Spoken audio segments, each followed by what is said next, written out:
Well, folks, we finally got the blown up motor pulled out of the B-Mod. And before I even got it out of the car, I noticed this, looking at the back of the block. Now that is the end of the camshaft. And there's supposed to be a plug that covers that. So that's our first hint as to what might have gone wrong. Now, the only way I can think of that the cam would move back in the block to push that plug out is either if the cam broke somewhere in the middle or the timing gear at the front of the cam broke. Now for reference, here's a block that we're getting ready to build for next year's motor. You can see that plug right there that covers the cam tunnel. So once we get the motor apart, we'll get a better idea of if that was a cause of the failure or just a symptom. Now, as with any engine disassembly, we're going to start here by draining the oil. Now you can see the damage to the oil pan. This thing definitely lost at least one rod. And when I was removing the radiator, I pulled the drain plugs to drain the water out of the block. There was very little water in it, but no evidence that it pushed that water out through the radiator. So I'm guessing we're probably going to find a lot of water in here in the oil pan with the oil. Let's find out. Yeah.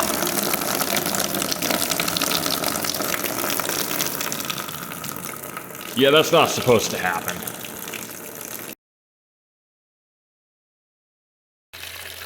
Obviously this thing's been sitting for a while. There's some oil starting to come out now. Oil being lighter than water, the oil would be sitting on top. So as we let that milkshake drain out of the oil pan, I went ahead and pulled the valve covers, and as you can see, not only is there a milkshake under the valve covers as well, but we've got major issues around the number 5 and number 6 cylinders valve train wise. Looks like numbers 3 and 4 as well. Got rockers popped off, push rods either popped up or pushed all the way down into the block. So we know that damage on the oil pan coincided with the number 5 and 6 cylinder banks. Now the question remains, was it the cam that broke, or did one of those rods let loose and then break the cam? Now, having removed the intake, you can see things just continue to get worse. I'm starting to think that intake might be the only good part left in this motor. We've got at least one lifter and probably more that just completely disintegrated. A couple of them are missing.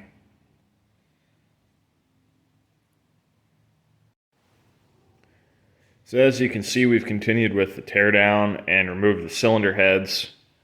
And so now we see possibly the first potential smoking gun. That number, let's see, that'd be the number 6 piston is missing a chunk right above the first ring. So that may have been what started this whole thing. The block, the short block had been sitting for a couple of years before it was pressed into service at the last second. You can see that exhaust valve, I don't know if you can see that, it's just barely bent on the number 6. And then both the intake and the exhaust valves are bent on number 5. Luckily though, there's no real damage to the combustion chambers on either head that I can see. There's also no evidence of a head gasket failure, so we're going to assume that water in the oil pan was just from the block breaking, probably when one of the connecting rods got shoved through a cylinder wall. But we're about to pull the oil pan and we'll find out for sure. Alright, so those of you with weak stomachs may want to avert your eyes here, because this is pretty much just engine gore. That's what things look like under the oil pan. And as you can tell here, telltale sign, some really bad discoloration. That light kind of washes it out. Some really bad discoloration on the rods here, and you can see which rod that failed. It was indeed the number 6 rod, but number 5 is basically destroyed as well. The cam did in fact break, and actually here's a couple lobes of it right here. So that did fail, but I think it's safe to say that it was the connecting rod failure, connecting rod bearing, and then ensuing connecting rod failure that wiped that out, not a cam failure. Really, we got incredibly lucky here. Let's see if you can see down in there. There's the number 6 piston. It's completely snapped off. I don't know if you can see the cracks in the cylinder wall. There you go, right there by the end of that rod. That's where all your water in the oil pan probably came from. But yeah, she's toast.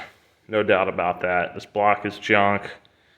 Maybe that could be sleeved. I don't know. But there's a lot of carnage in here.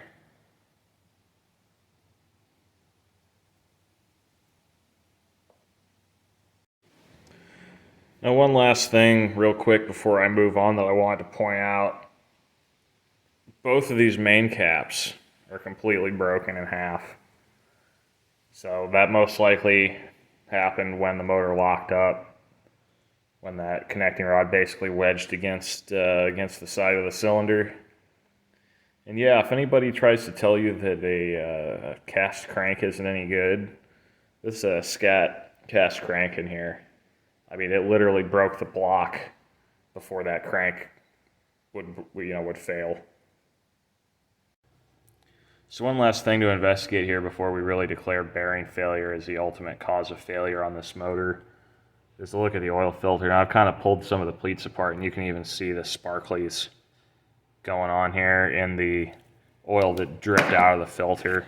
It's going to be hard to see just because of the lighting, but in between pretty much every pleat of this filter, you've got chunks. You can kind of see the little reflective bits in there.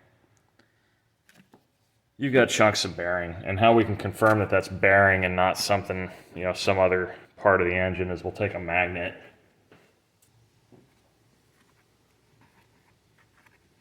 And those pieces aren't getting picked up by the magnet, which tells us that it's a non-ferrous material. Most likely I believe it's tin and aluminum that the bearing is made out of.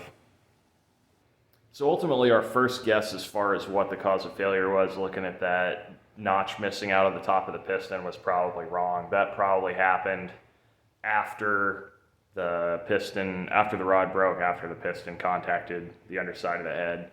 But luckily we got pretty lucky with our heads. They're still probably salvageable, and we'll drop those off at the machine shop when I pick up the block and heads for the next motor that we're going to build.